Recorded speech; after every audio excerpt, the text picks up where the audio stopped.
There is something sitting in Jake's 401k right now that he never decided to buy, that he never researched, that he never approved, that he did not even know was there until 3 days ago. And when he found out, he sat very still for a long time, because what he discovered was not just surprising. It was a fundamental question about who actually controls the money in your retirement account, and whether the answer to that question is you or someone else entirely. Today, I am going to decode exactly what happened, why it happened, what it means for the money in your 401k right now, and whether this is something you should be excited about or something you should be genuinely concerned about, because the honest answer is that it might be both. Let us start at the beginning. On May 1st, 2026, 6 weeks before the SpaceX IPO, a rule change took effect that almost nobody reported on, and almost nobody understood the implications of. The rule change eliminated something called the float requirement for passive index fund inclusion. Here's what that means in plain language. Index funds, the kind that most 401k plans invest in, are designed to track a market index, like the S&P 500. They buy a little bit of every company in the index, automatically, without any human making individual stock picks. But historically, there was a protection built into this system. A company had to have a certain percentage of its shares available for public trading, called the float, before it could be included in a major index. This float requirement existed for a good reason.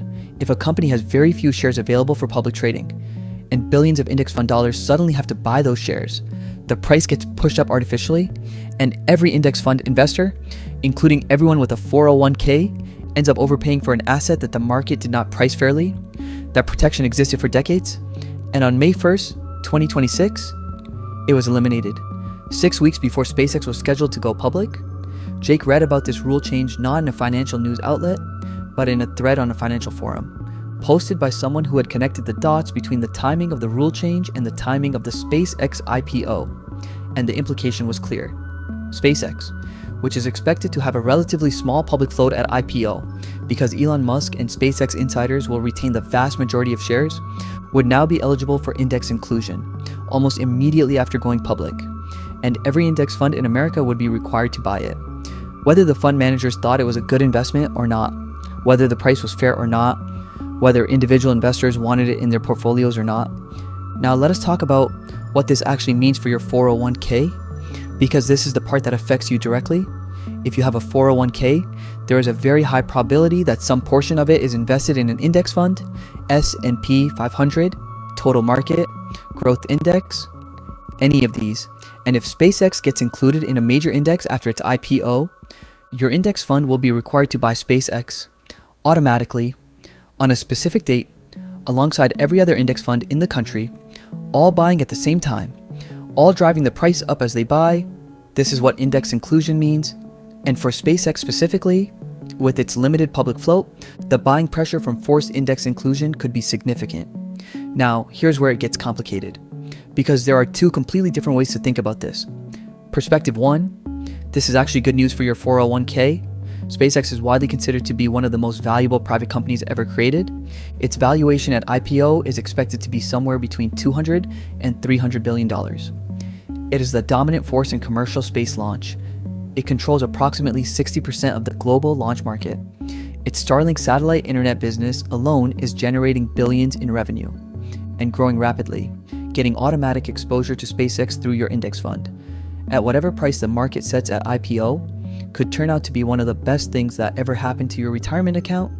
If SpaceX performs the way its most optimistic projections suggest, having it in your 401k without even trying to get it is exactly the kind of thing that looks brilliant in retrospect. Perspective 2. This is a risk you never agreed to take. The question is not whether SpaceX is a good company.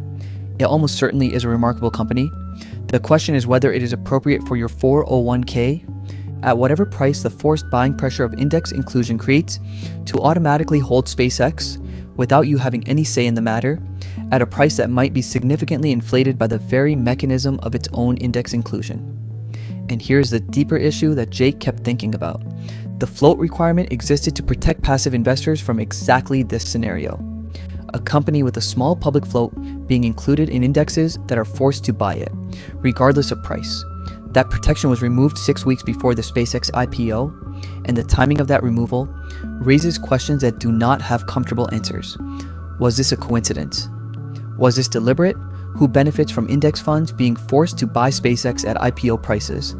And who bears the risk if those prices turn out to be inflated? The answers to those questions are not simple, and they are not comfortable, and they deserve to be asked. Here's what Jake decided to do with this information. First, he logged into his 401k account and checked exactly what index funds he is invested in and what their current holdings look like. Second, he noted that SpaceX is not yet in those funds because the IPO has not happened yet. Third, he made a note to check again after the IPO and after any index rebalancing that follows. Fourth, he decided that he was not going to make any dramatic changes to his retirement portfolio based on this information, because reacting emotionally to financial news is how investors hurt themselves. But fifth, he decided to stay informed, to watch what happens with the IPO, to track the index inclusion timeline, and to understand exactly what his retirement account is buying. And why? Because Jake learned something from this entire experience that applies far beyond SpaceX and 401ks. Your money is always doing something. Whether you are paying attention or not, your index funds are always buying something. Whether you decide to buy it or not, your retirement account is always being affected by rules and regulations and decisions made by people you never voted for. And the only protection you have against all of that is knowing what is actually happening. Most Americans have a 401k. Most of them cannot tell you exactly what that 401k owns right now, and most of them will have no idea when SpaceX gets added to their index fund, or what price their retirement dollars paid for it. Jake now knows, and knowing is the only form of control available to an ordinary investor inside a system this complex. You have been decoded. If this video showed you something happening inside your retirement account that you did not know about, subscribe to Money Decoder 3004 every single week. We decode the financial events that affect your money before most people even realize they happened. Simply, honestly, and clearly. Drop a comment below. Did you know your 401k might already be buying into the SpaceX IPO? Tell me below. I read every single comment, and I will see you in the next decode.